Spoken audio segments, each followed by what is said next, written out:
Hey everybody, let me get in position here. Turn down this music. Can everybody hear me? Okay. It has been a while since we've done a live stream. I'm hoping to get these live streams more frequent now. And we've changed the background. If you've ever joined me for a live stream, I switched out around my office. So my computer used to be on this wall back here where the couch is now. And so we used to be looking this way to this back corner over here and that window there. Anyway, switched it back around. Just better for the flow of this room. Cool. Let's get started. All right. So, if you haven't seen it yet in the chat, I've asked, to let me know how long you've been doing motion design, how long you've been doing After Effects. Always interested to see how long you guys have been doing it. Jeff, I love you too. Thanks for the love.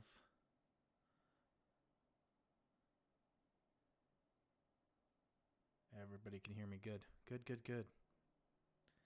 It's crisp. Yeah, this mic's pretty nice. Oh man, it's good to be back. We have not done a live stream for almost a month and a half now. It's been crazy. I've been working really hard on the character animation course, which we'll talk about later in the live stream. That's all finished now. That kind of took up all of my focus and energy between that and doing client work. And so live streams have had to take a back seat, but we're back. And then also we're going to be posting some videos here in a couple of days, maybe a little video next week. I'm going to try to get back on that schedule of a video every other week, if not every week, depending on the subject. And then we'll also do live streams on a regular basis, usually Wednesday evenings. If not Wednesday evenings, Thursday evening is usually when I like to live stream. So hopefully we can get that going. Okay, so since 2005, mainly video editing. What brought you over from video editing to motion graphics? Let's talk about that a little bit. I know that for me, I started out as a video editor, video editing and shooting, doing the whole package. And part of being a one-man band at a company that just hired a video guy is you gotta do everything. So you gotta shoot, you gotta edit, and it just made sense to add motion graphics to that repertoire. So I started learning After Effects. Went to YouTube to learn it, just like you guys are doing now. And now I've kind of moved away from the video editing, and I mostly do motion graphics. That's kind of my thing now. Outside of the random project here and there, and my YouTube channel, which I obviously edit all my videos, I don't do much video editing anymore. It's mostly motion graphics, which is kind of what I like at this point. I do miss shooting a little bit. Shooting's fun. Going on location and shooting stuff is fun. Having a camera in your hand.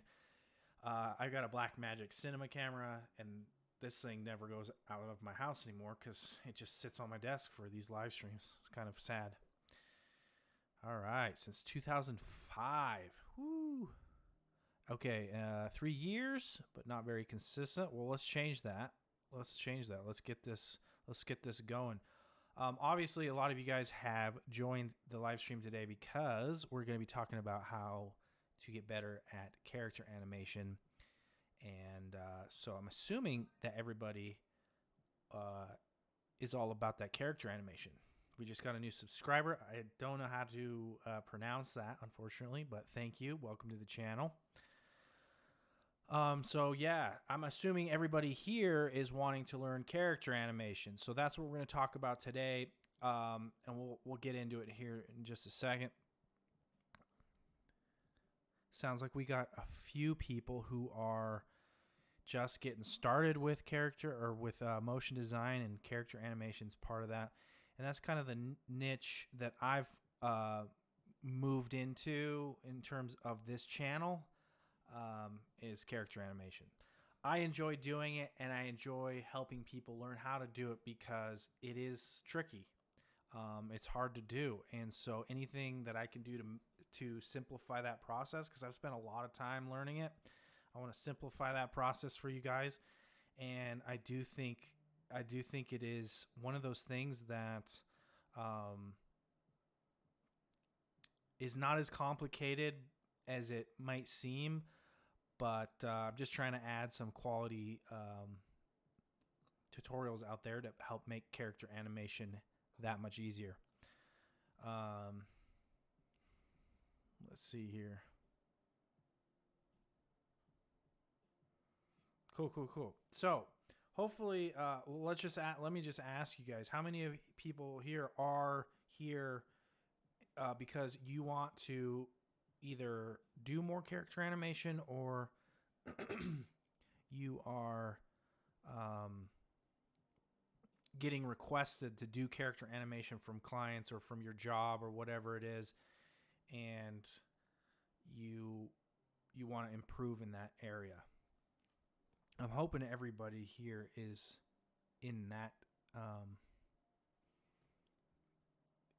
category,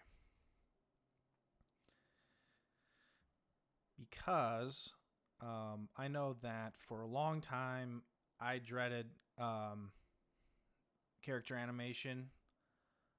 I remember I had this project from a client, and I've spent all this time putting together this video. It was like a minute and a half, but it was all animation, no video. And it had like 1 or 2 character animation scenes that I spent some time on. And then they came back, and they basically, they liked the character animation, and they wanted it in every scene. And so there's like 3 or 4 scenes that I had to completely start over on. And I was just like, ugh. I was dreading it because it was so much work. This was a while ago, and so now it's a completely different story because I've kind of nailed down my process, and so yeah, I've nailed down my process. I can get started. I can get going a lot quicker with character animation, and so some of that is what I'm going to share today in today's live stream. So why don't we, let's just do a little overview of what we're going to go over today. Motion design work, character animation for personal projects. Interesting. Yeah, let's go over, let's do a little overview of today's agenda. Got my little notepad here. And I'm just going to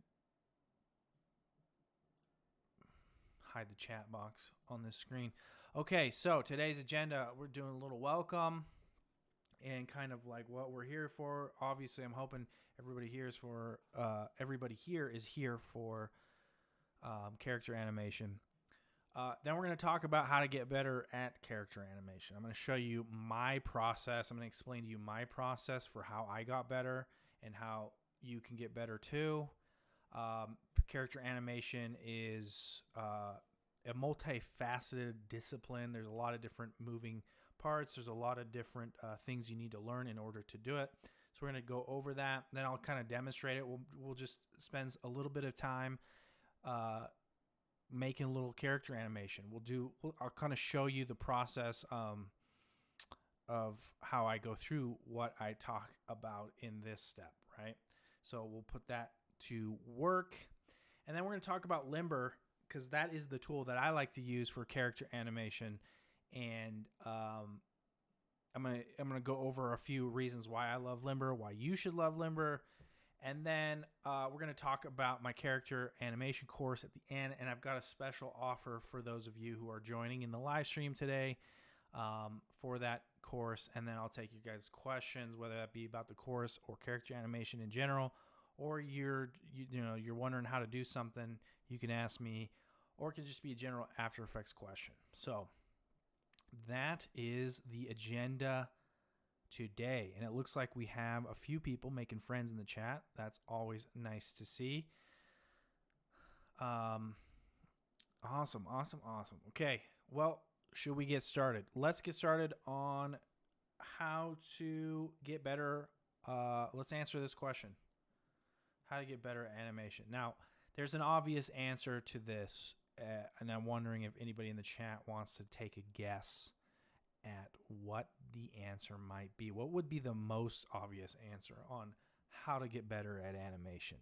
Let's start with that. What would be your best guess, your most obvious answer? I'll give you guys a few seconds while I jump back to my other screen.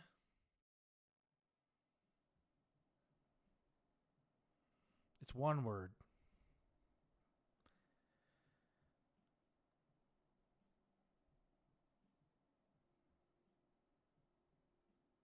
Okay.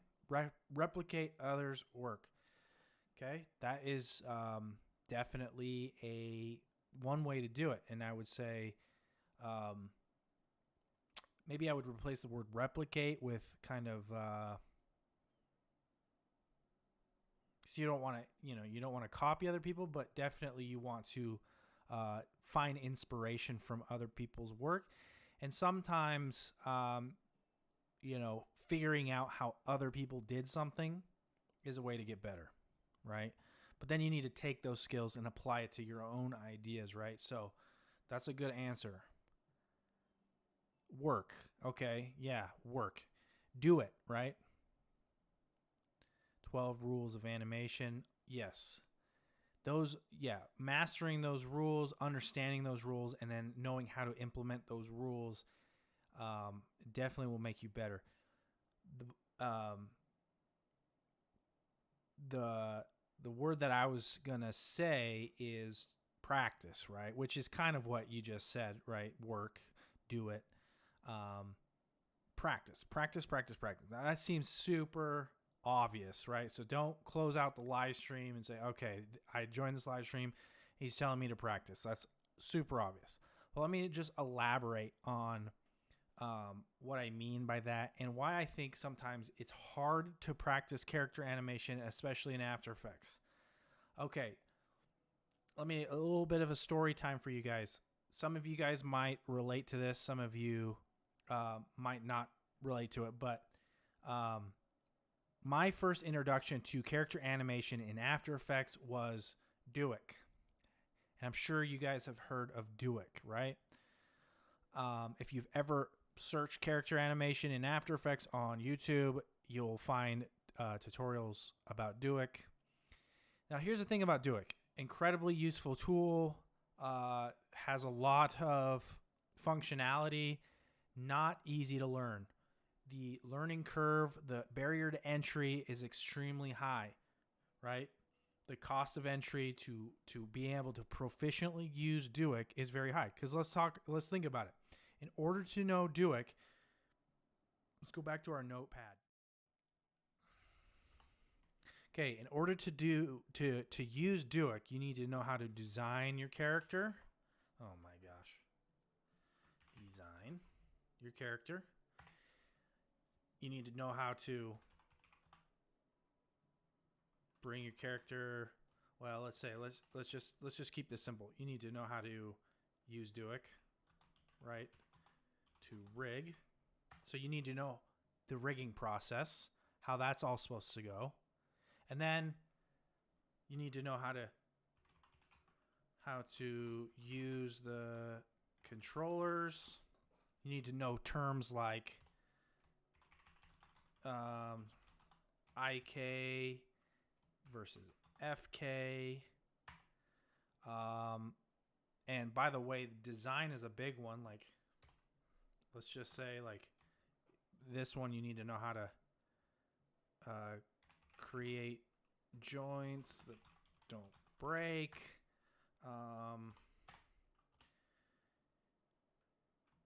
You need to know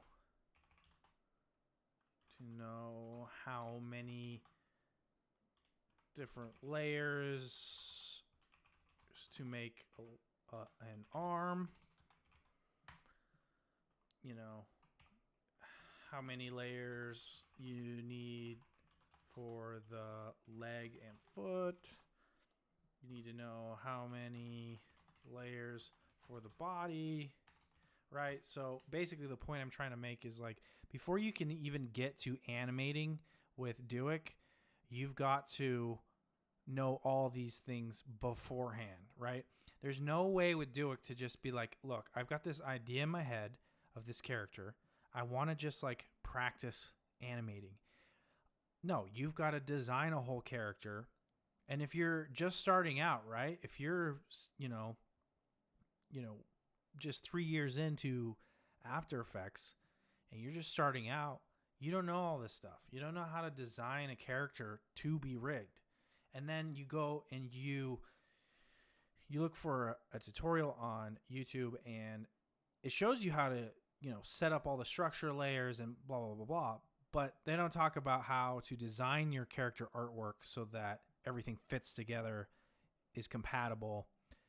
And so in order to practice, you've got to do all these things first before you can even animate. And what we want to do is we want to become better at character animation. And so we want to have characters that are all set up to animate. And so Duik is not ideal for this. Now, Duik is a awesome tool, and I definitely recommend that you should have it installed on your After Effects. But in terms of becoming a better animator, you got to look towards Limber. Limber is what I use, and I became much better at character animation when I started using Limber. So let me talk about why Limber is... Well, let me talk about why Limber helps you become a better animator. Okay? So let's jump over to After Effects. And I've got my little composition here. And this is kind of what I like to start out with, right? This is just shape layers all parented together. We got the head parented to the neck. The neck is parented to the torso. The waist should be parented to the torso. I like to use the torso of my character to kind of drive the motion of the character. So if I'm animating, my character jumping, I'm going to keyframe that animation on the torso. Okay. Now, a lot of times this is what I start out with.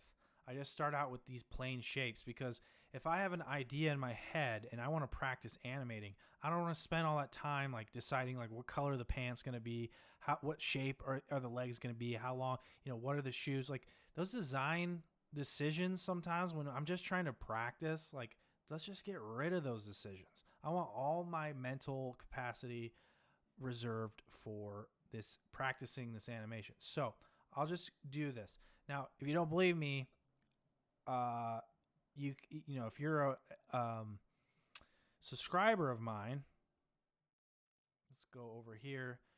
This is my community tab where I post animations that I've done. So obviously I posted one in anticipation of this live stream. So I'm going to show you, this is going to be the demonstration that we're going to do. But I really do this kind of animation with this plain shapes first when I want to just practice animation. Sometimes I just want to work out an animation, see if it's possible before I commit to spending 45 minutes, an hour and a half on designing what the character looks like, right? So obviously there's some completed stuff here. This was just a little trial animation. Here you can see I'm just using plain limbs made with Limber. Here's another one. It's got some design to it, but this I never finished this. Here's the finished version of this one. And then obviously, this is just what I do when I want to practice animation. I'm just using basic shapes. And if I finish that animation, I go, okay, I really like this. Let's finish it. Limber makes that really easy because then I can go in and I can just retrofit those limbs to fit whatever style I want. So anyway, that's kind of what I'm getting at. So let me just go through how that might actually, you know, how I might actually do that. Let's just demonstrate what I'm talking about, right? So I've got this plane,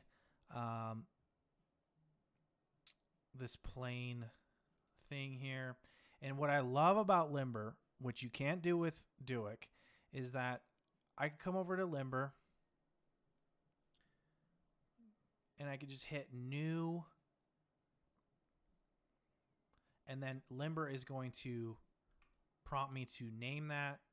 And I'm going to rename this to right. And I've got a limb ready to go. I just grab this and that limb is ready to go. I don't have to set anything up. I don't have to auto rig anything. I don't have to draw out my limbs. I don't have to draw out my thigh and my calf and my foot. I could just go, right? So I have a working limb ready, and I'll just place that right here. Line up this edge right here. And come over to the timeline. Parent my hip to the waist. And boom. Now I have a working character rig. And you'll have to forgive the slowness of the of my computer streaming and then also rendering at the same time is taxing my computer.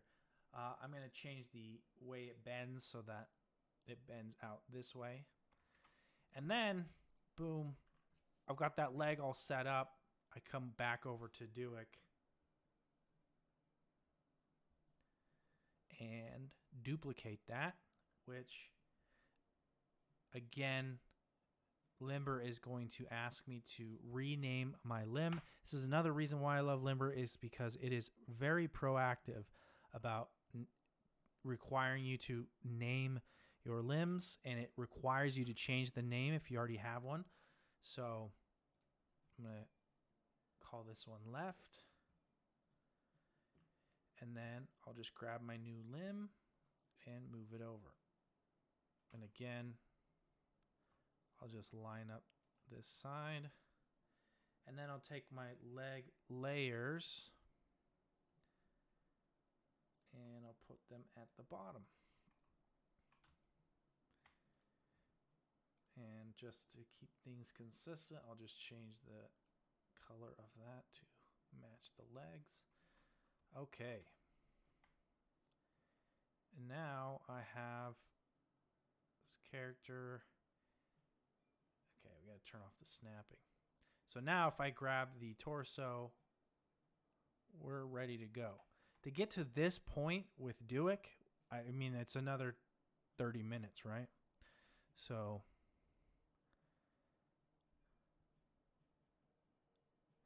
yeah.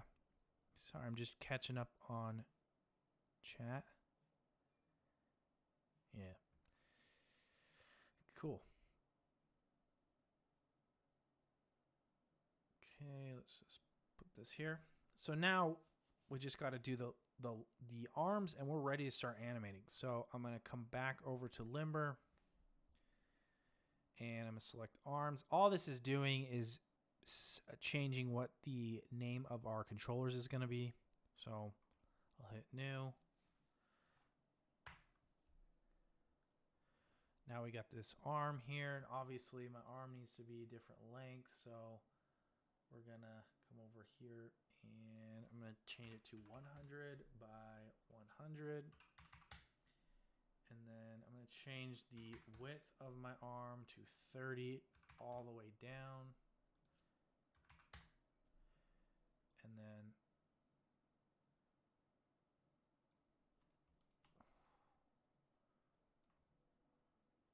actually I think this one needs to be there.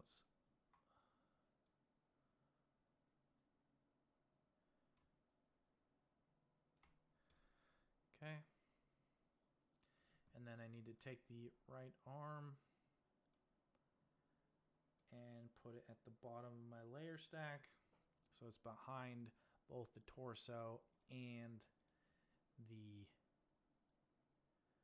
leg, and then I'm going to come to the wrist controller and I'm going to take the FK here and put it all the way up to 100. Most of the time, if I'm animating arms, I'm animating with FK. There are a few situations where you're going to animate the arms with IK, but for this jumping motion, I know I'm going to be using FK. Okay, and then again, I'm going to duplicate the arm, rename it to left. That's going to give me a new arm here. Oops. I tried to move it too early.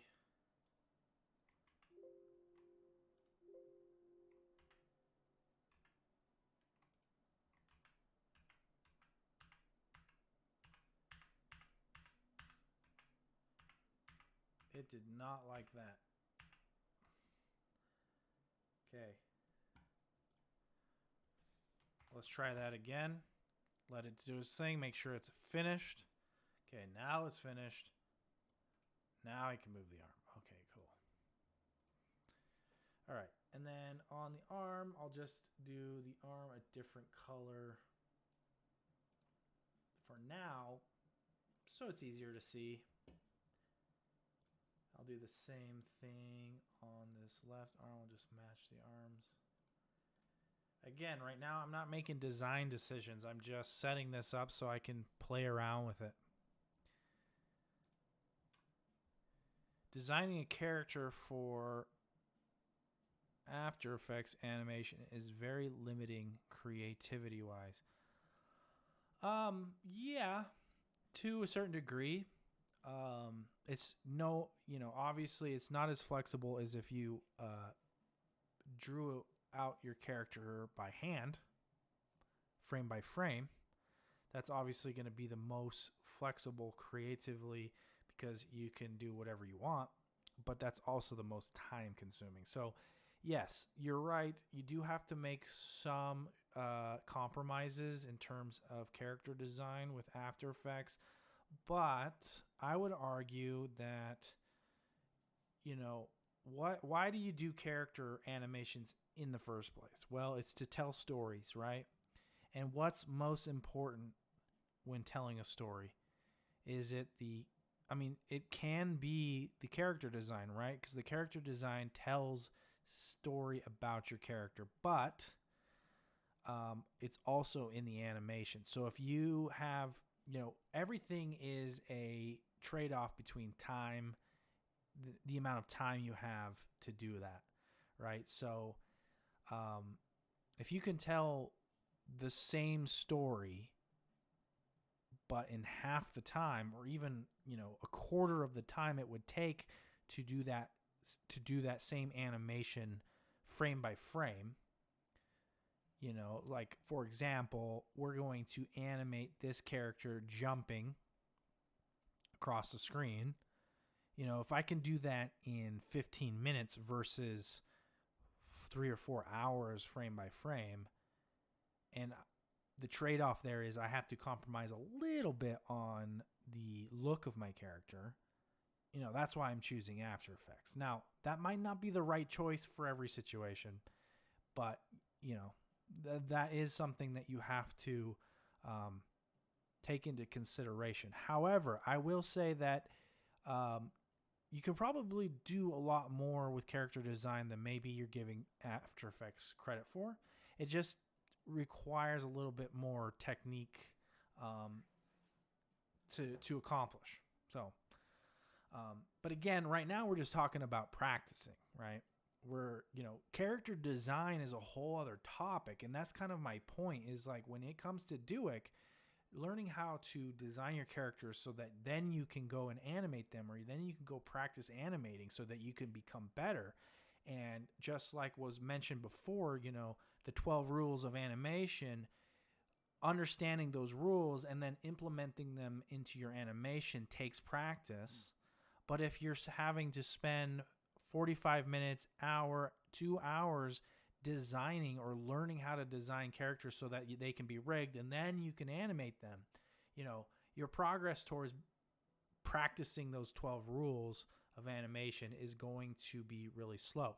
So right now we're going over how Limber makes practicing those rules. You can skip the character design process. I mean, you do need to learn character design, and Limber does have a little bit of that, and we'll just go into a little bit of that after we animate this. But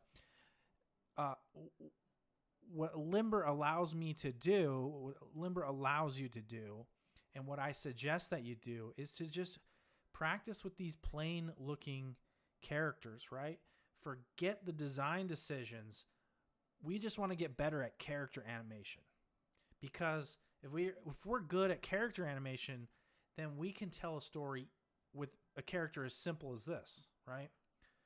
Of course, things are great when when you can add that design in there, and of course that is part of it, like I've said, but the most important part is being able to animate that characters. Because if you go and design the most intricate character, but then your animation is not very good, so that's the kind of point I'm making.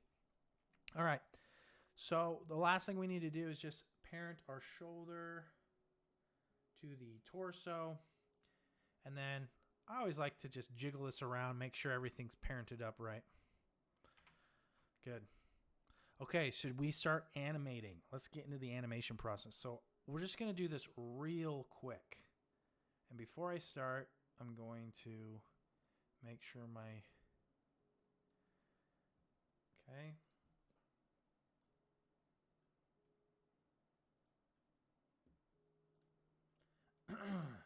Okay.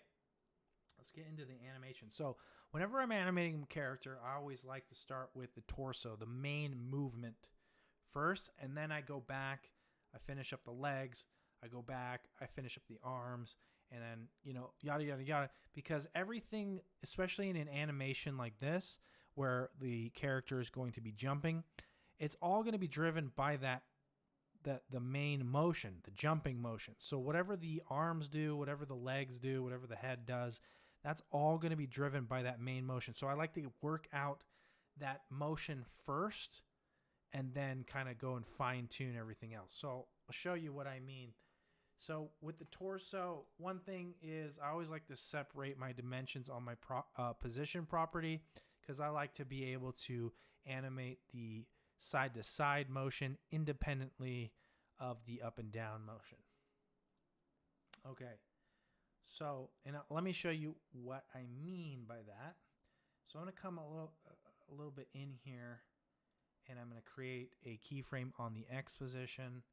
Then I'm going to come over here and move my character over here. Right? Because I want them to jump like that. And then I'm just going to preview that just to see how that feels in terms of timing.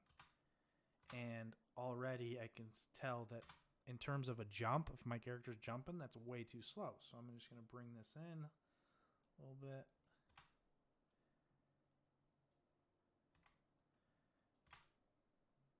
Feels good. Okay, and then now I'm going to animate the Y position.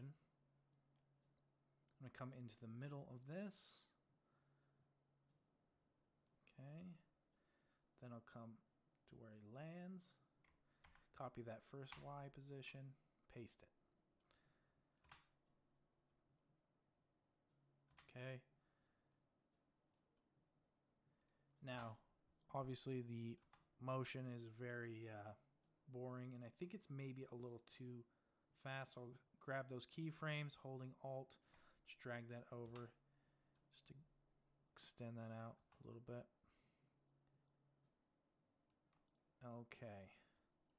Okay, so now I'm going to grab this Y keyframe and I copy it, and I'm going to come to the beginning and paste it, because this starting needs to actually start crouched down like this and then shoot off like that. And then I'll take this keyframe here and drag it over, copy this keyframe, paste it there, and now we have the crouch, jump, land, boom. So I'm gonna just bring down the quality a little bit so we can have some, hopefully some better preview times. Okay, so obviously the crouch down is way too slow and the impact is way too slow.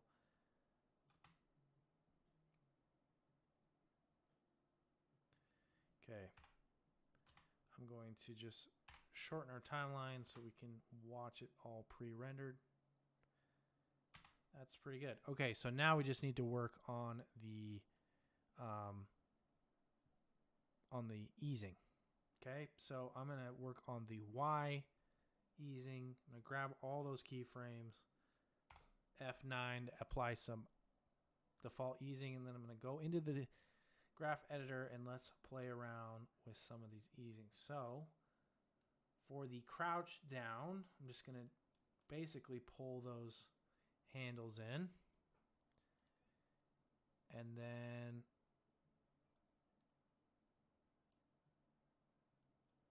pull these handles in. Okay, come on.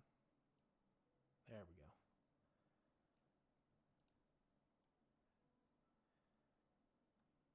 And again, we're just dealing with the Y position. We're not dealing with the X position easing. And then this is where they land. Our little character here is going to land. So we want that to be basically pulled all the way in.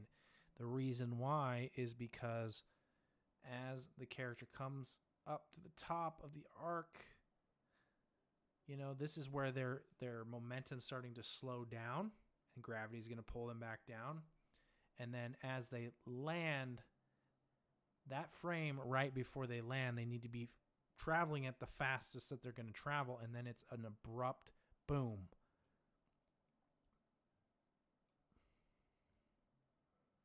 And then it's an abrupt stop, and then they redirect their motion. Okay, so I'm thinking about how things actually move in the real world, and I'm trying to replicate that motion with the graph editor. I'm not going to get it exactly as it would move in the real world, but you know, I'm just generally thinking about it. Now, the other thing I like to do is on this top point, right? Right now, it's moving at 0 pixels. So if I right-click on this and go to Keyframe Velocity, bring that Keyframe Velocity window over here. Let me shrink this down a little bit. You can see that the incoming velocity is at 0 pixels per second. So the character is going to go, oh. And that 0 pixels per second, by the way, is going to be for a split second, for a frame. But what I like to do is I like to lock the incoming and outgoing velocity so that when I change one, it changes the other. So I want him to come to a, you know, as he's coming to that point, I want the velocity going in and out of that point to be the same.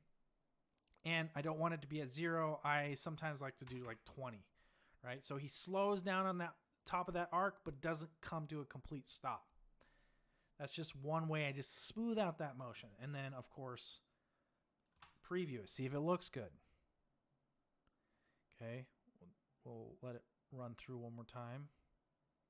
Yeah, looks pretty good, right? Now let's see if we can see a difference if I put this back down to 0.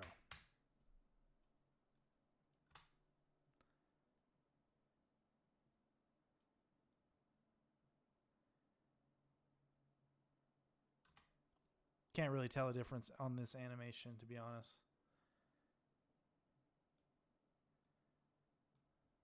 Let's see if I pull these. Let me try to exaggerate this.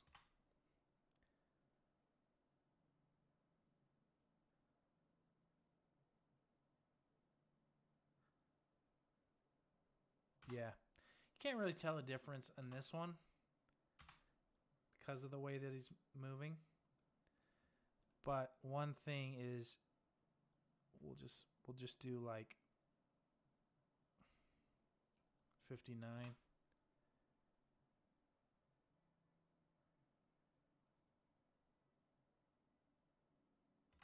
Okay. So I just want to show you another thing. If you uncheck this, when you come back to the graph editor here, this is where you're going to be like splitting this apart, because what's happening is this is the incoming velocity. This little point is, let's zoom in on the time. Oh, shoot. You can't see over here. Okay, so this is going to be the incoming velocity, and then this is going to be the outgoing velocity, right? So let's see what that looks like. Yeah, see, it's doing something weird now, because its incoming is at 59 pixels per second, and then the outgoing is at 2,000 pixels per second. So all of a sudden, something weird's happening. So we'll just do continuous, and then I'll just change that back to 20, and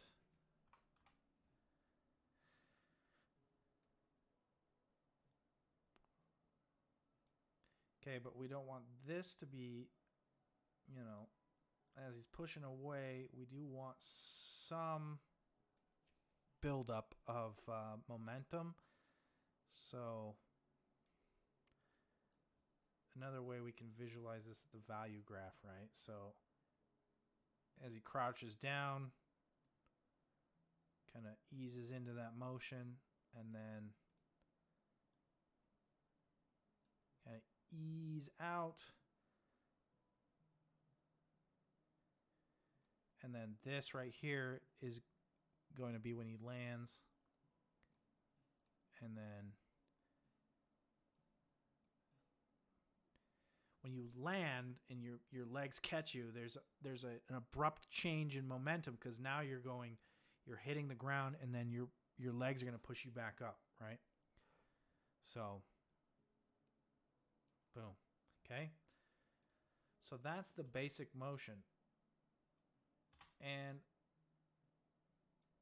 the other thing we can do is we can come in here, maybe just extend that a little bit. So the keyframe velocity here is at -5. Let's just put it at 0.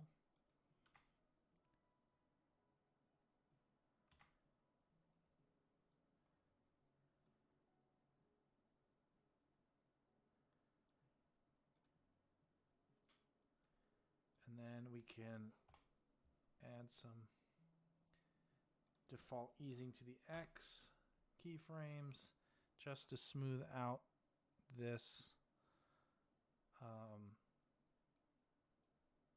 motion path.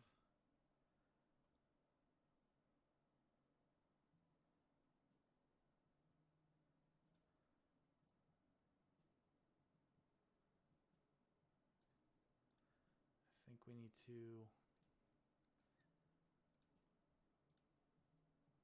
pull this back a little bit, because it's just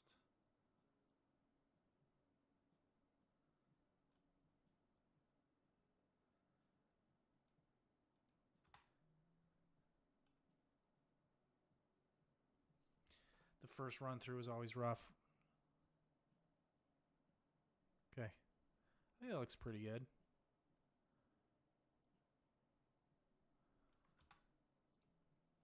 Maybe even go a little bit lower on this crouch. Just exaggerate it a little bit. Okay. So that's the basic motion. So now everything else we do is going to be influenced by that. So let's quickly do the ankles.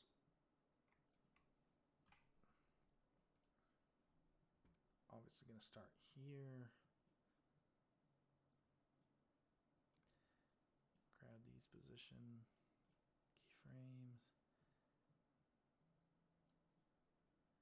And we'll just move these over.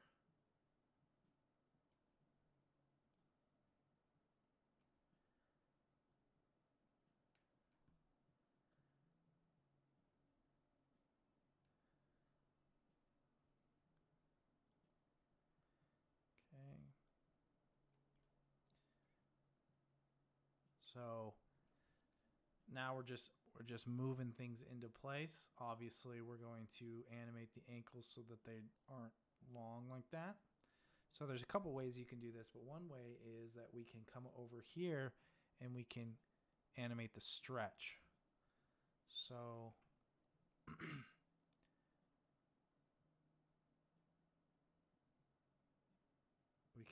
here.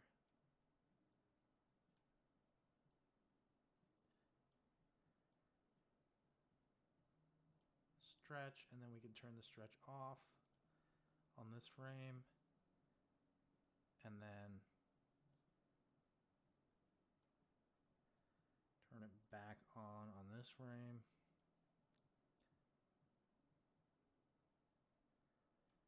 And then we can grab those keyframes and just come to the other ankle.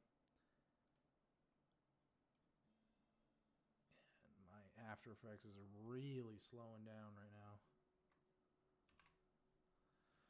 Let me save it real quick.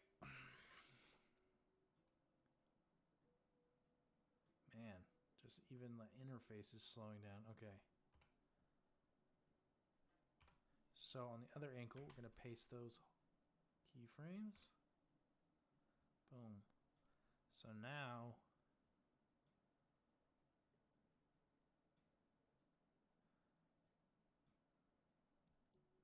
let's preview this.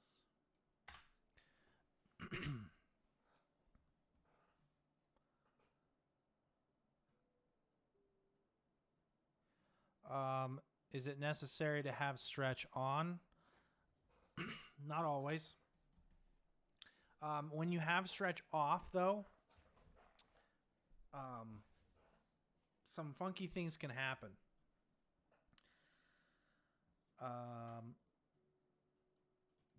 Especially if you're doing something like a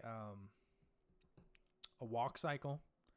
If you don't have stretch on, you have to be really paying attention to the up and down motion of your body, because if you stretch basically gives you a little bit of leeway, and if it's off, when you plant a foot, like let's say I'm doing a walk cycle, you plant a foot, and then, you know, obviously the body is animating up and down. Let me go big screen here. So you plant a foot, the body's animating up and down. Well, when the body goes up, it will bring your foot up too, because it's no longer stretching to meet the, you know, things. So your limb is, you know, very constrained by its length. And so sometimes your foot will lift off the ground when you don't want it to be. You want it to be planted on the ground. So stretch allows you to have a little bit of leeway in the length of your leg, so that doesn't happen. So that foot stays planted on the ground. So there you go. That's a good question, and maybe that's something we can cover in a future live stream. I mean, I kind of explained it now, but we can actually demonstrate that. But good question. I mean, there's obviously situations where stretch is beneficial, or else they wouldn't have included it. And that's another thing about, by the way, with Duick also has stretch, but it breaks your limb apart, right? Whereas you saw with Limber here, it just stretches the limb. So in my opinion, again, that stretch gives you a little bit more leeway. You don't have to get your animations quite so tight, you know? So hopefully that answered your question. Okay. So obviously, like, the other thing too is, as I look at this animation, you know, the legs need a little bit more motion. So I'm actually going to add some default easing. And also I'm going to have these kind of go up like this, right?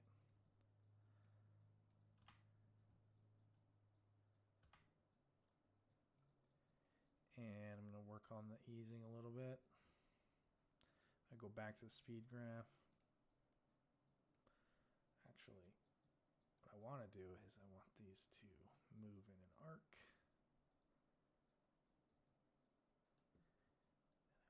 I want them to be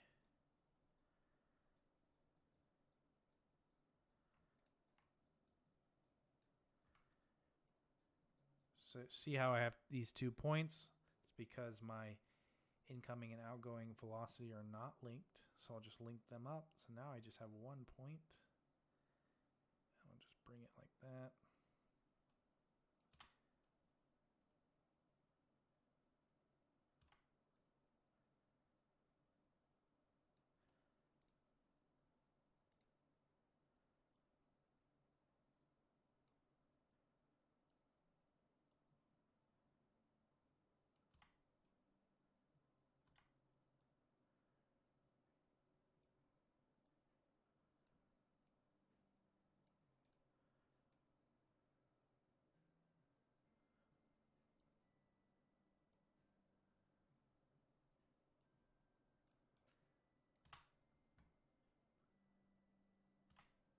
Looks a little funky, huh?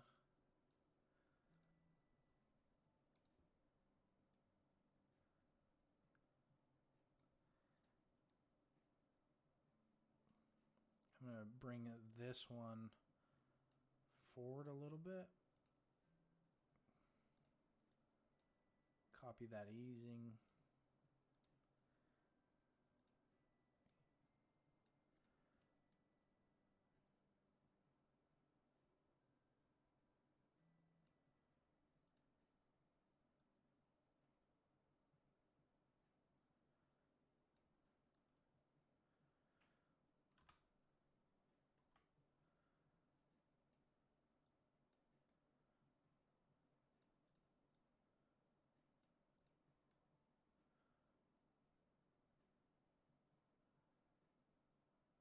Boom.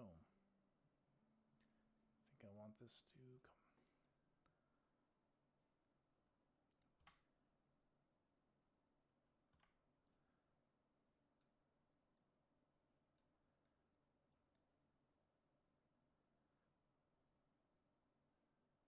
And the reason why I'm turning the stretch off in this case is just because it's kind of the opposite. I want a little bit of leeway in the animation of my ankle controllers, and I don't want to have to worry about. See how this ankle controller is actually down here, but the leg is here? That it just is allowing me to animate that controller a little quicker. And with the stretch off, that leg's not, you know, all the way down here. It's right here. Otherwise, you know, if I delete this, this is what it's going to look like, you know.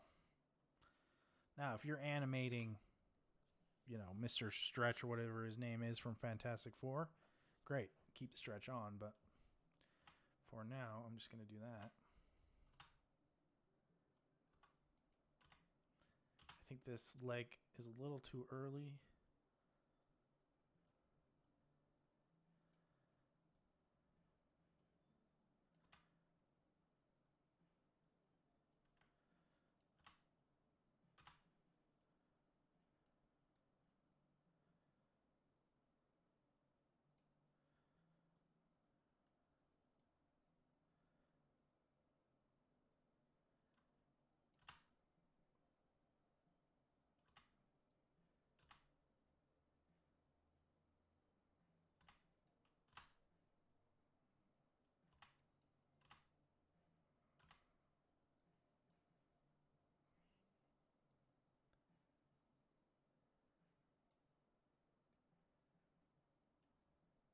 See what that looks like.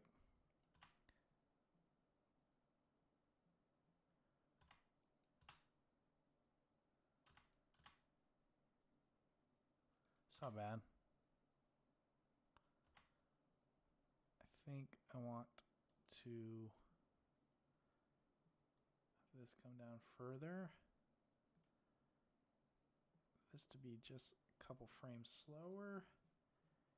And this to be... Okay, let's try that.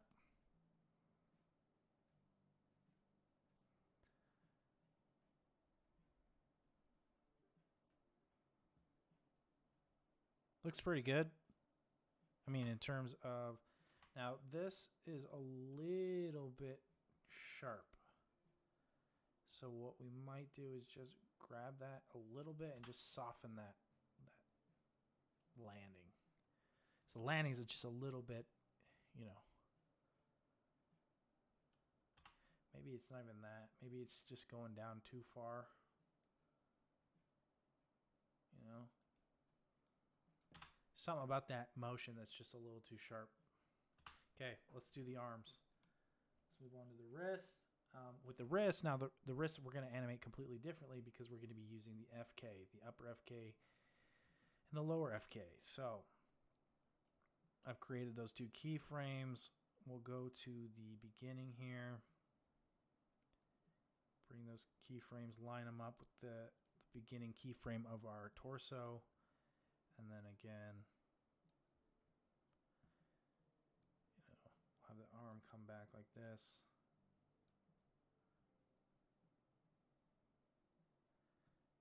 And then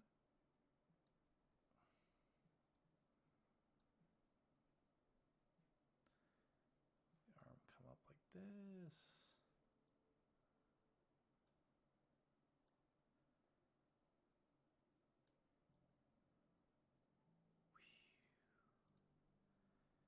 And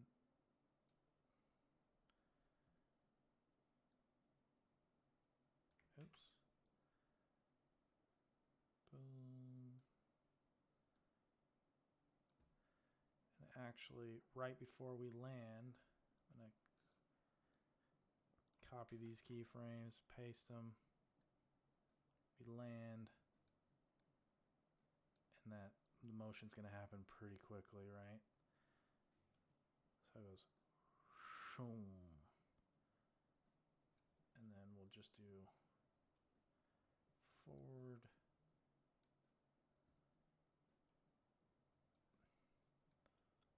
Back.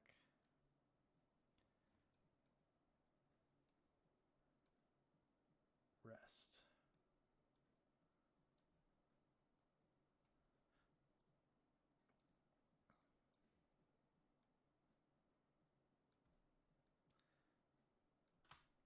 So let's preview that animation.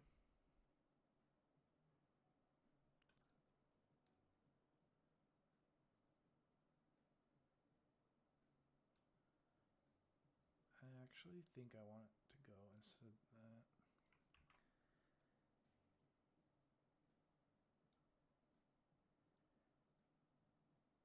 Okay, this arm animation looks really rough, right? When we're first doing it. Just gonna delete these keyframes. But obviously we're going to, I just like to kind of like map things out. And then work on the easing.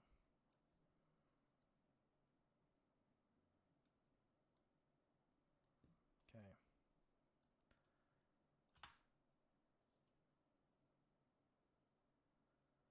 Feels pretty good.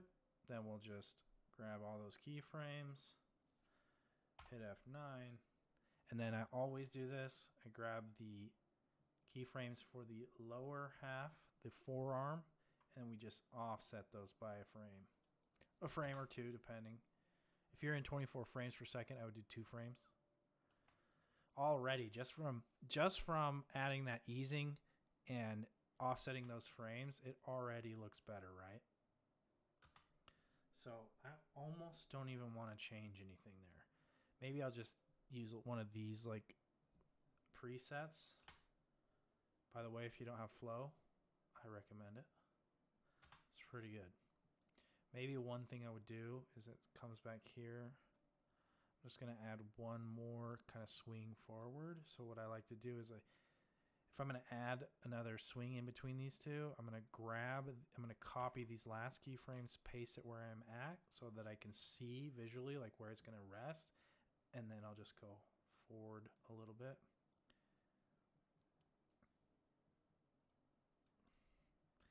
Of course, I'm going to apply that. Excuse me. All right.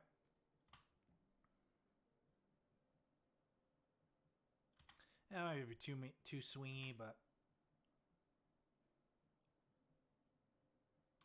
okay. Now I'm gonna grab these keyframes, copy them, line up with the first keyframe, go to my right wrist, paste. Okay.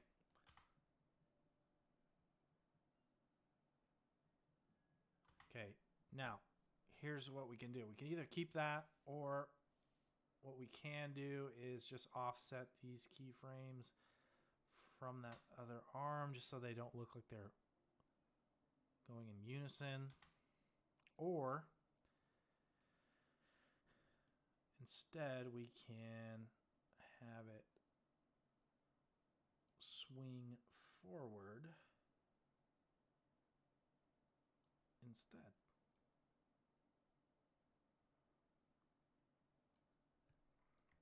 Copy these keyframes. Boom. Then obviously this needs to go back. Kind of hard to see because it's behind the body.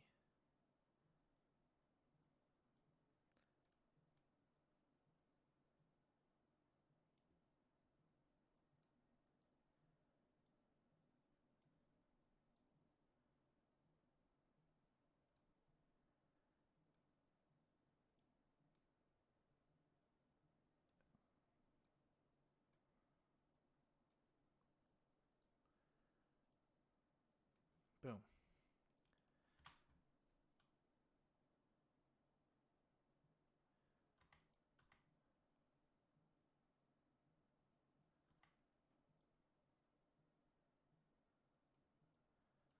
Make sure this easing is the same.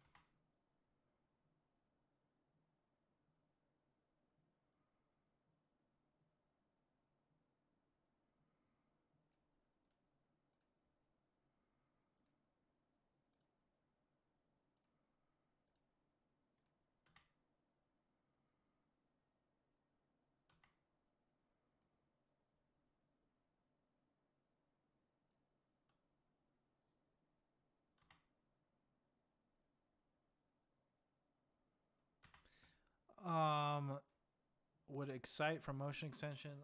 I forget what Excite does. Oh, I haven't used Excite. So, but I imagine if you can get it to apply it to these keyframes, then it should work.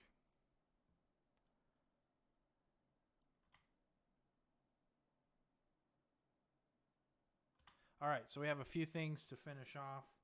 One thing is I noticed that I want to copy this easing because I want the initial bending of the arms to match that easing. So I'm going to copy ease. By the way, if you don't have copy ease, you definitely should get it. It's essential, in my opinion, for character animation. So there you go. There's jumping. Now there's a few more things, just a few last things, and we're pretty much done with this. I'm going to add some rotation into the body. So create a keyframe, rotate forward. How are we doing on time? Ooh, we're a little long. Okay. And then rotate the body kind of back like that. Okay.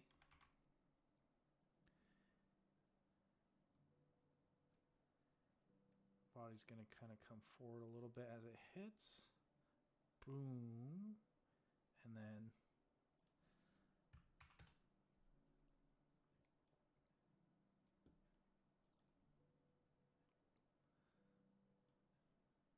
let's copy these frames. Okay. And just like with the rotation values of the arm, I always offset my rotation values by 1 frame.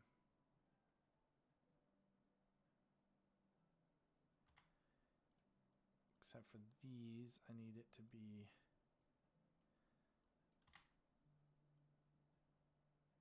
there we go.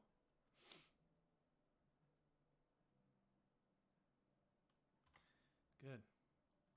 And then I'm going to grab these rotation frames and I'm going to come to the neck. I'm I'm going to line up with the rotation frame of my torso, paste that rotation value, offset it by 1 keyframe, preview that. And then I'm going to do the same thing on the head.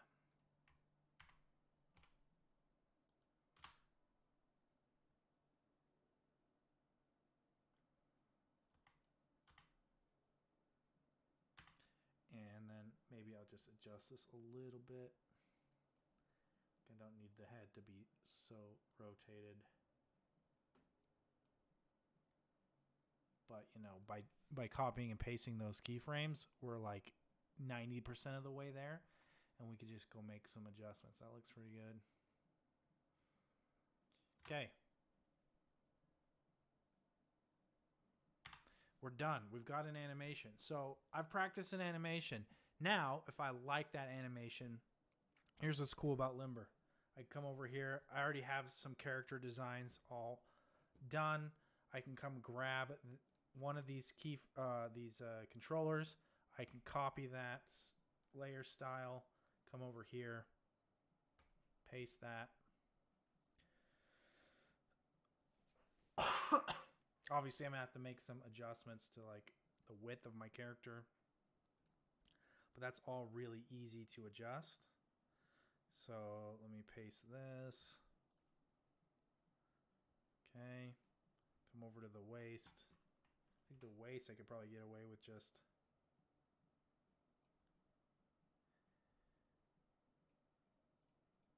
doing the horizontal scale. Let's unparent the hips so we don't affect the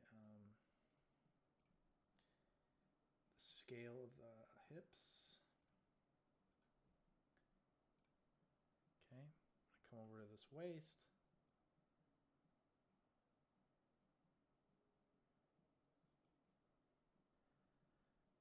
And then copy that. Okay, and then we'll reparent the hip layers. Parent those to the waist.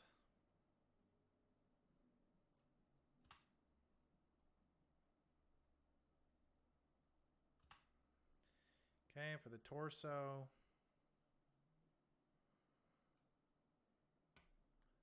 literally grab this shape layer, come over here, paste it. It's a little bit different shape. Scale that puppy up. I'm going to grab this new torso.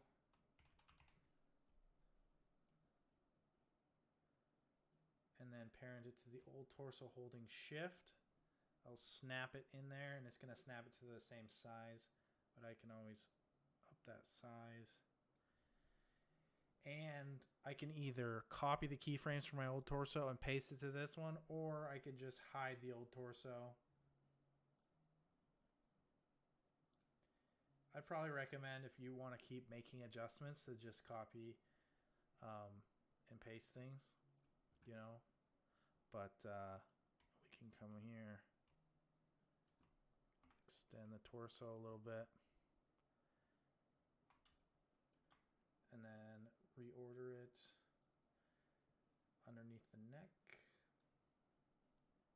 And then same thing with the head. I can come here and grab the head. You know, I designed all that stuff prior to this just to make things not so long. And with this new head, I just parent it to the old head, holding shift.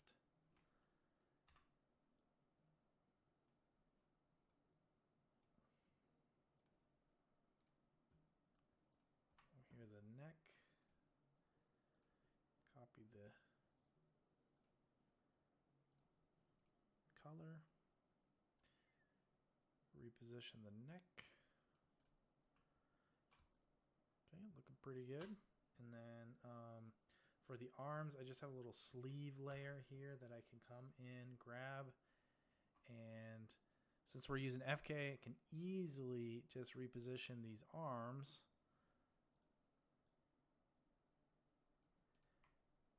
paste this little sleeve layer and line up the anchor point with the shoulder. Okay. Then this what is this? The left shoulder, right?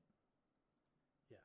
Okay. So I parented this. So I lined up the anchor point with the anchor point of the shoulder controller. Parented it. We'll just call this left sleeve. And then I'm going to come to the left wrist, and I'm going to come to dynamics, and I'm going to change the rotate start to 100%. And you're going to see that now that sleeve is now lined up with the arm. I can come do the same thing again, but with the other.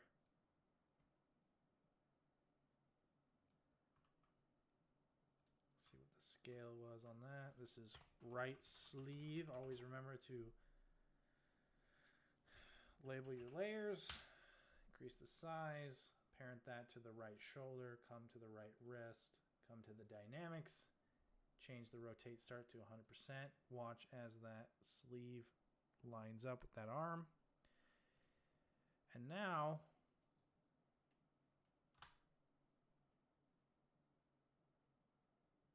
and then obviously change the color of my arm.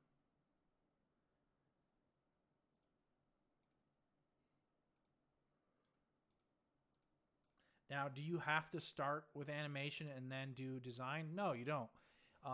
Particularly if you're working for a client and they already have a character design, you might as well set up the character and then start animating. But again, we're talking about practicing. I can practice really. I can do a whole bunch of animations, and I can figure out which kind of animations are not going to work by doing that. Dublin Photo Art and Animation asks, couldn't you alt drag the new art layer onto the old one to replace? No, I don't believe I could.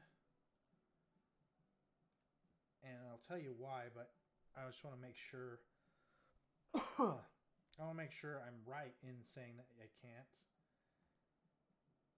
Yeah, you can't. Okay, so I know what you're talking about. What you're thinking about is doing the alt drag thing. You can do that with things in the project panel. So if you have images or video clips, assets that aren't created inside of After Effects, Photoshop layers, Illustrator layers, those are all stored in the project file, and then you can click one and you can replace it by holding Alt. You can only, or compositions are another layer type that you can do that with. But shape layers are not created in the project panel. It is not stored in the project panel, so you can't alt drag a shape layer to replace another shape layer. And if I'm wrong about that, please let me know, somebody in the chat. But that's, as far as I know, it's not possible. So what you can do is when you're parenting, when you're pick whipping to parent a layer, holding shift will make the child layer snap to the position of the parent layer. So it'll copy the position, the scale, the rotation properties of the parent layer.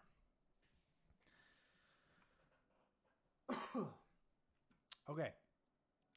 So we're pretty much there. Now we have a character that has been, is not just a plain character anymore. So basically I just wanted to demonstrate that going through and, applying a character style after the fact is possible. Is it always ideal? Not necessarily, but it is possible.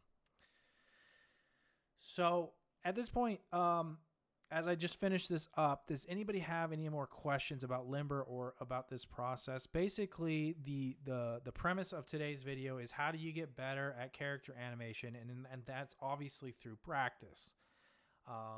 I can't think of any other way to get better at character animation than practice, but my advice to you when you're trying to practice animation is to skip over the design, the character design, and just build out really simple characters. And Limber is uniquely uh, appropriate for this kind of thing because you can create those limbs in just one click, right? You don't have to design out a limb that's a couple different layers like you do with Duik. So that's why I recommend Limber. If you don't have Limber yet, you can go get a free trial, ascripts.com. There's a link down in the description to the Limber page. You can go get a free trial. You can try it out. It's only $40. So even if you do want to use Limber, it's not too expensive. Also, if you enroll in my character animation launchpad course, you do get a Limber for 3 months so that you can go through the course, because we do use Limber a lot in the course. We also do use Duik, but just not for character rigging. We use Duik. We use some other tools in Duik in that course. So at the beginning of this live stream, I said I had a special offer for people watching. And so let's go take a look at that. Which thing have we got here? Okay. So again, this is a process that I go through to create these animations. This is a rough thing. I never finished this. I just wanted to practice doing that stand up, turn around, walk the other way.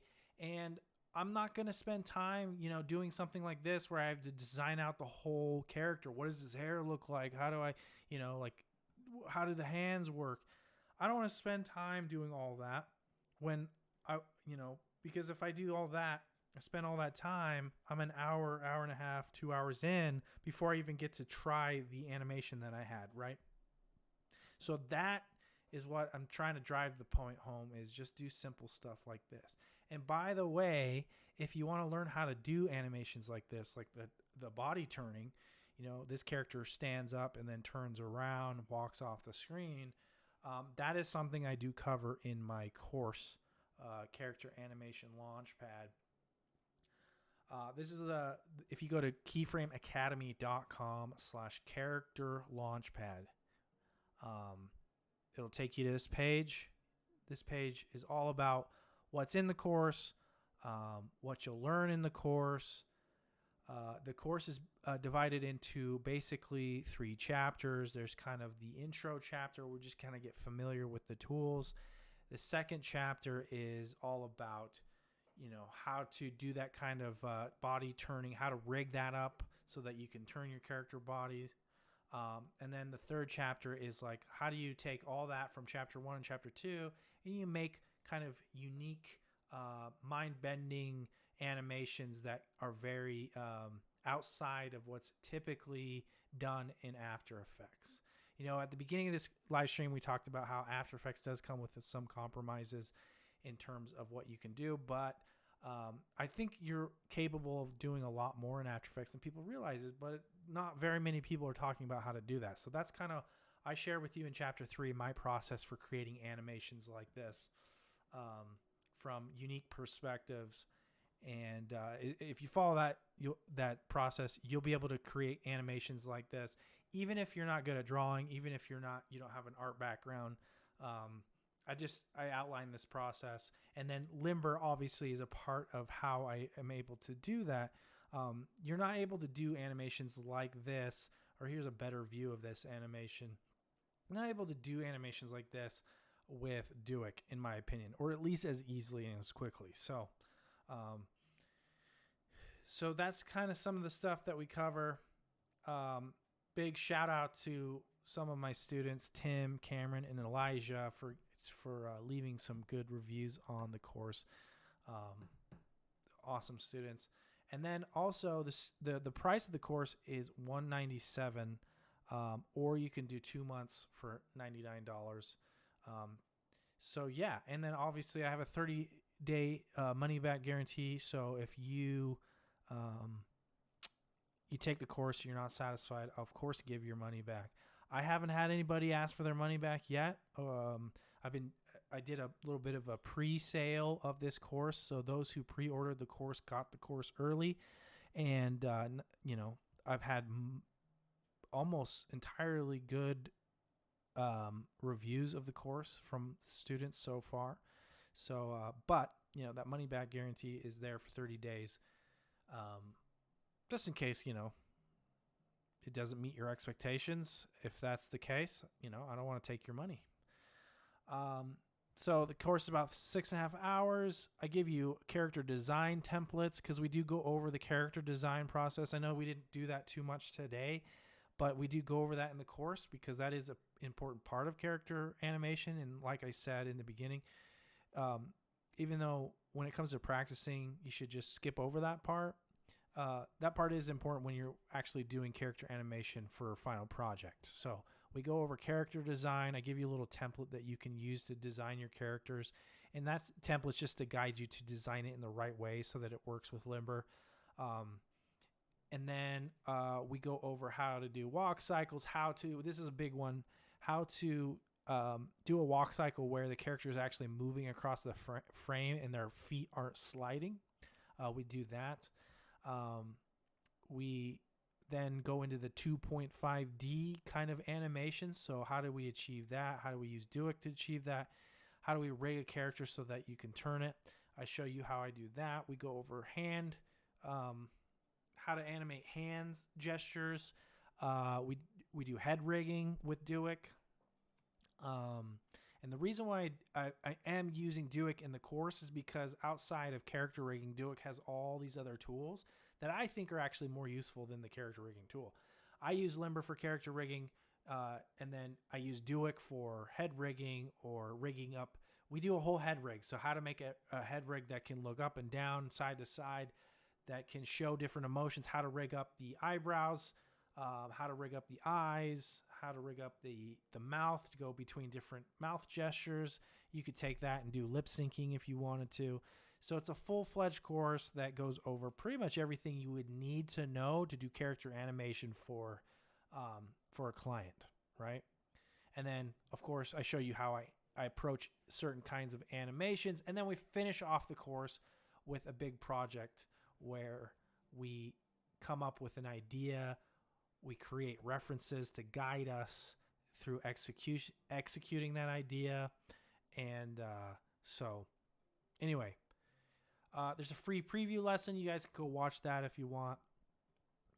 And yeah, not much else to say. I mean, you guys can go keyframeacademy.com/character launchpad and go check out this page, see if it's something you'd be interested in. And yeah, I put this together because I get a lot of these questions, and so I wanted to put that together. Chris Vibe is a vibe. Hi, do you do tutorials on Puppet Tool? Chris, I do not, unfortunately, because I don't use the Puppet Tool. The Puppet Tool, in my opinion, is not appropriate for the kind of character animation that I do. I mostly use vector tools and things like, or vector layers, shape layers, and things like, by the way, if you guys have questions about anything that we've talked about today, hit me up in the chat while I answer this question. But I don't use Puppet Tool because Puppet Tool is limiting. Unless you're talking about not the puppet pins, but the actual tool called Puppet Tool. That's a character rigging tool.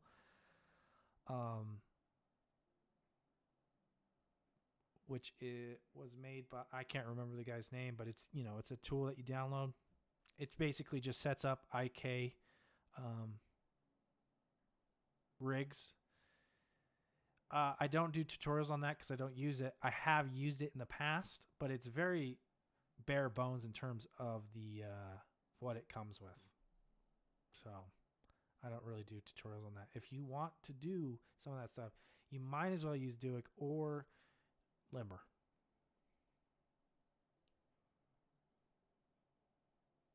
In my opinion, there's no real reason to use the Puppet Tool for character animation. And the Puppet Pin tools I use for things like cloth and hair to animate those, but I do not use it to animate character limbs, arms, legs, stuff like that. Okay. Well, guys, that's pretty much it. That's kind of all I had planned for today. Do you guys have any questions? This deal, by the way, is the launch price, $197. It's going to be available for the next week, and then because I'm launching the course this week, so $197 is going to be the price for the next week, and then we're going to up it to $300. And just so you know, I think comparatively to what else is out there in terms of courses on character animation, even $300 is a steal of a deal. You know, if you go look at Motion Design School, Science of Character Animation, first of all, not a lot about the philosophy behind character design, but that's a $600 course. If you go to School of Motion, you know, they have the Character Rigging Academy, which I've taken. It's all done with Duick. It's a great course. It's about $200, but they don't go over animation. They just go over how to rig up a character. And then they have a separate course called Character Animation Boot Camp or something like that. I can't remember the exact name, but that's a $1,000 course. Now, granted, you do get there is a little bit of you do get more with that $1,000. I'm not saying that $1,000 isn't worth the price, because you get access to teachers' aides. You get access. You know, it's semester based, so you have a class that you're going through the course with, and you get direct feedback from the teacher and stuff like that. So it's a little bit more hands on, but it is $1,000, and so I priced this course as well as I could, and especially now if you get it for $200, that's the best I can do. And with when it comes to how much information, how much content is in this course. If you want to go see a full list of the lessons in this course, you can go to courses.keyframeacademy.com, and then of course there is that free lesson. You can go check it out, see if it's your thing. Sometimes you get a character design in Photoshop, so I think the puppet pin is the only way to animate it. Incorrect. It's not the only way to animate it, but it is one way. If you can't break up, so if you're getting a character in Photoshop that is just one layer, like an image, like a PNG, then maybe, but even then I would go into Photoshop and I would break that character into all the different components. And then if I could, I would use puppet pins in conjunction with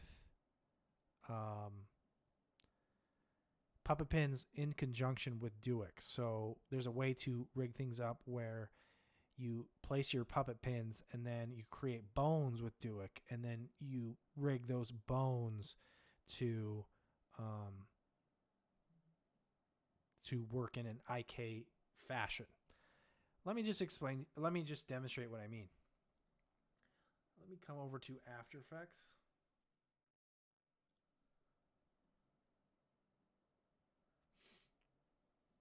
I'm going to show you guys exactly why I don't like the puppet pin tool for character animation, okay?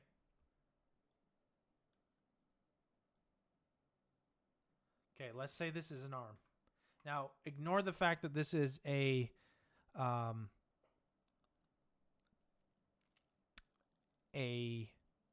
vector shape, right?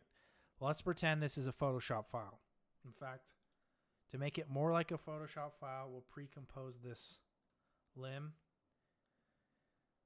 And then I will come in here, this composition,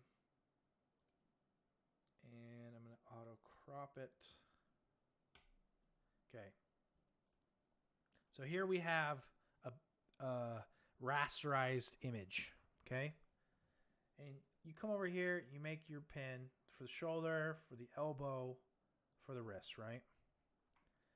Now, I want to start animating this character. So I grab the wrist. Well, the elbow is not doing anything. It's staying in the same spot. And that is why I like tools like Limber. If I come over here and I create a limb, let me create a joint here so you can just see what the elbow is doing. Okay, when I grab my wrist, look what happens with my elbow. My elbow's moving like an arm. It doesn't happen that way with the pin. Okay, so what we can do though is we can grab these pins. We come over to Duick and we can say add bones. So now Duick has parented those pins to these bones, and then I can grab these bones and I can come over to Duick, hit auto rig, and now that pin is moving accordingly.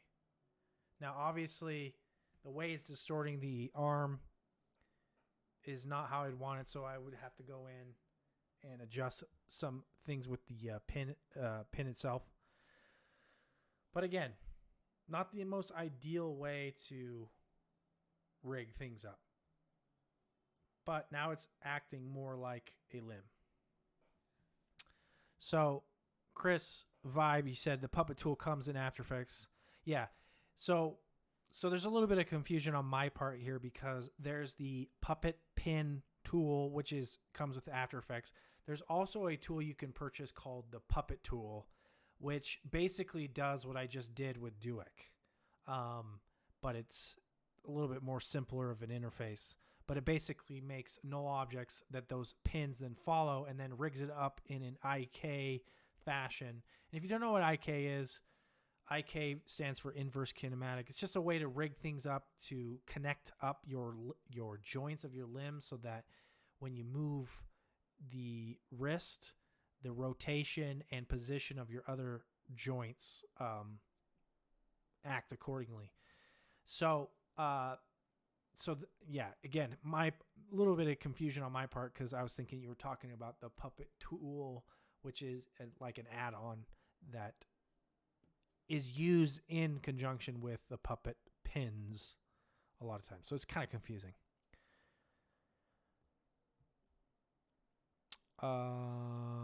Okay. I do like to put a character rig on top of short video clips, either animated or live action, and follow along to various moves to get a feel for movements. It's a good practice for keyframing and timing.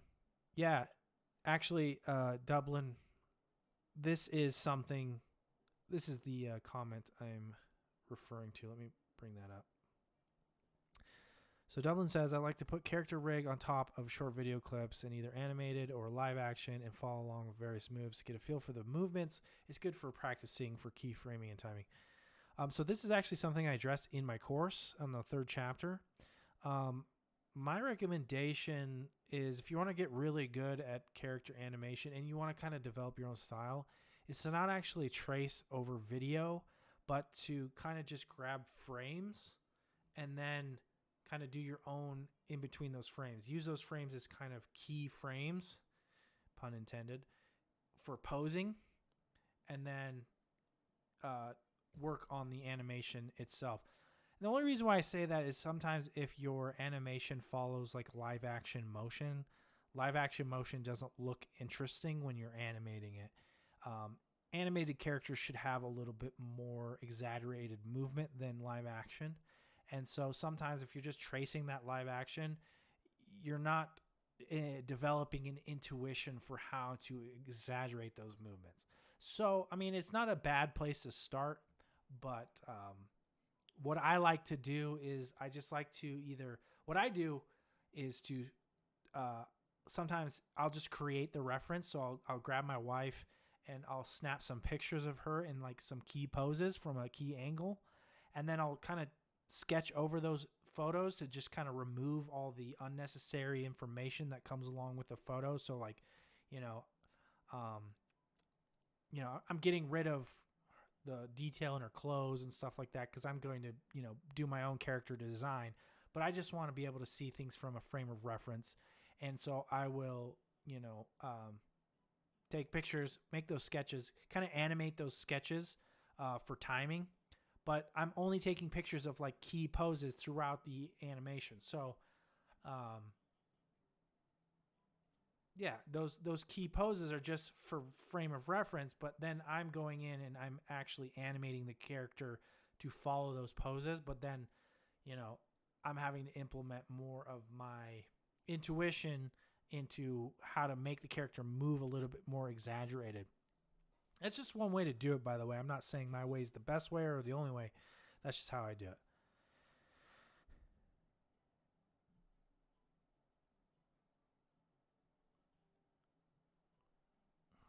So, and then your next comment said you get confused with shape layers for now. I'm interested to know like what confuses you about shape layers, because I'd love to be able to clear any confusion up because shape layers are where I live.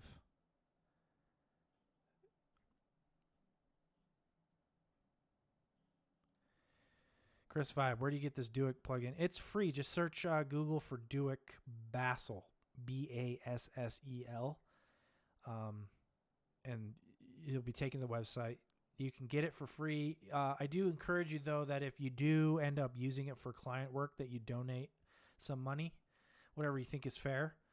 But it is free for you to download and learn. Have you tried the new Duick? It is still in beta. I do. I have, yes. Some really good tools coming out in the new one. I don't know if is it in beta? Last time I checked, it was still in alpha, but yeah. All right, guys. Well, we're gonna wrap up here, but any other questions for me? I'll give you guys a second to type it in.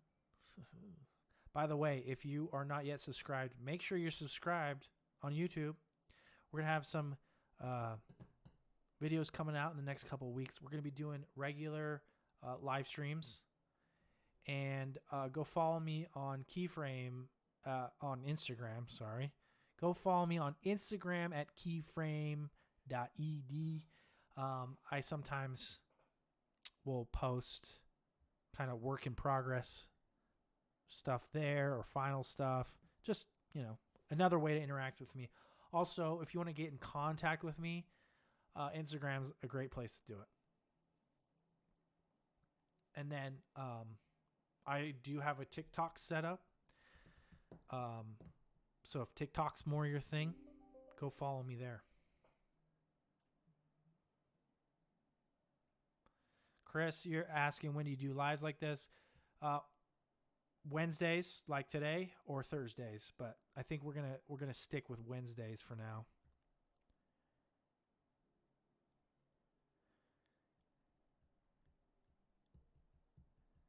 Okay, so Dublin, your thing is, I find it harder to stitch shape layers together neatly, and the stroke layers being separate is confusing, whereas a drawing is all baked into one layer. Yeah, but when everything's baked into one layer and you're using the puppet pin tool, you're not as flexible. So that would be the biggest con for me when it comes to using image layers. And that's why I said even if I was using Photoshop layers or Illustrator layers or whatever, I would go in and break it up myself, because if you have an entire character on one layer and then you're trying to animate it by using the puppet pin tools on both arms and legs, and then you got to put some in the middle on the torso because you don't want the torso to move when you move the arm, those animations never look good because they're so restricted. The best animations done in After Effects are all shape layer animations, and a lot of them are done with Limber, in my opinion. Doing an animation like we did today with the jumping, nearly impossible to do with the puppet pen tool. So, I do have a couple videos on my channel if you want to go check them out on how to set up shape layers properly. I even have one where I go through how to deal with the outlines. Another thing, if you're interested, and I'm going to shamelessly plug my course because I do go over that in the course as well, a little bit more in depth. And I provide you with that template. It's an Illustrator file that you can then modify to create your own characters, but it has all the components to design around so that when you go to rig it up, it all works. And again, I want to make this point as we end off here. The thing about character animation is you can have the coolest looking character animation or the coolest looking character design. But if you don't animate it well, if you can't tell the story, then what was the point on spending all that time on designing? So to do great character animations, you do want good looking characters, but good character animation starts with, or at least ends with, good animation. And in my opinion, the results you get from Limber are far better than anything else you're going to get from the Puppet tool or from Duik. I mean, you can get some really good stuff with Duik, don't get me wrong, but there's some things that you just can't get with Duik. Like, you can't do foreshortening, so you can't do that 2.5D kind of animation. So, again, if it seems like I'm pushing Limber, it's because I really love Limber.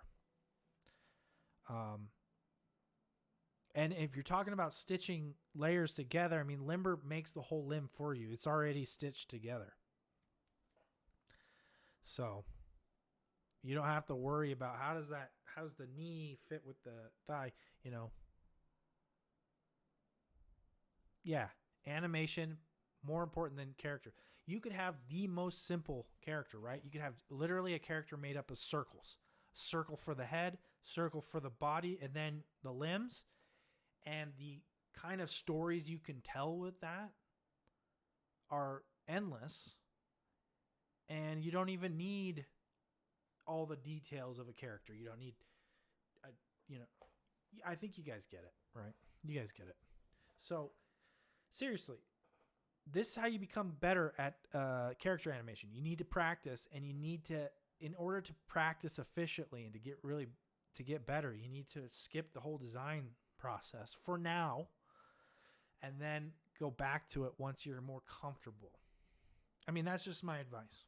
So anyways, guys, if there's no more questions, I'll stay on for like 5 more minutes in case you guys have some questions, but we're around the 2-hour mark, which is usually when I end my live streams, and we got viewers dropping off, so people gots to go. I gotta go too. I gotta go mow my lawn before I go to bed.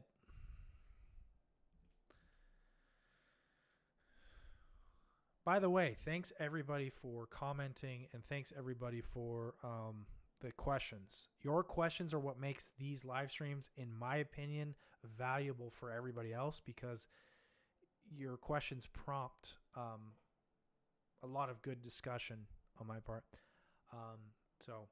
And by the way, I'm always trying to look for new ways to prompt you guys to comment and to ask questions.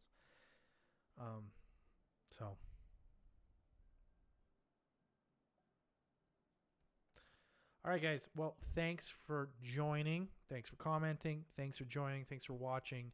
Make sure you're subscribed. Make sure you hit that bell icon so that you're notified when we come out with a new video. We should have a new video out next week. Go check out that character course, www.keyframeacademy. I mean, it's right there.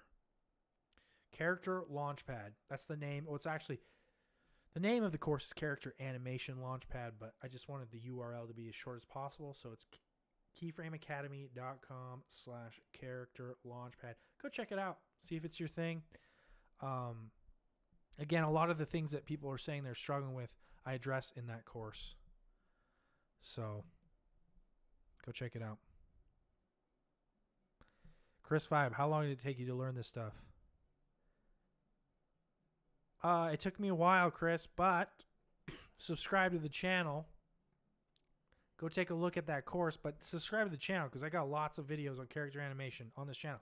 I've got stuff about Duick. I got stuff about Limber. I got a lot of free content that's good stuff on my channel for learning how to do this. So if you subscribe, it'll be a lot less time for you to get up and running.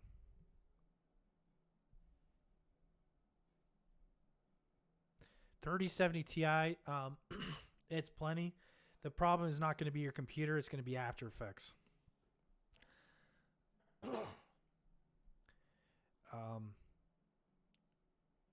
That is the one thing about shape layers, is that they are resource hogs. After Effects, we're just waiting for After Effects to be a little bit more optimized. It doesn't matter. I have a 3080, and once you get a bunch of like heavy characters all rigged up and going, I mean, you saw it today, it can chug. And that's not my computer, that's After Effects. So, awesome. Thanks for subscribing, Chris. Also, on another unrelated note, I have channel memberships, $1 a month. Woohoo! Once I get up to about 10 channel members, I'm going to start doing content that is just for channel members. To start out, it's probably just going to be early access to videos, so I can get your feedback. But yeah, After Effects needs to be written from scratch. That's a huge undertaking, I'm sure. But for all we know, Adobe is doing that behind the scenes. I don't know. I think they know that people are pretty unsatisfied with the performance of After Effects. That's why they've finally implemented multi-render framing after they took it away a couple of years ago. So, but I would say this, as bad as After Effects is, I've experimented with some other programs. Moho is one of them, and Moho gets pretty bogged down just the same, So, anyway, okay, like the video, subscribe, go check out that course, and we'll see you guys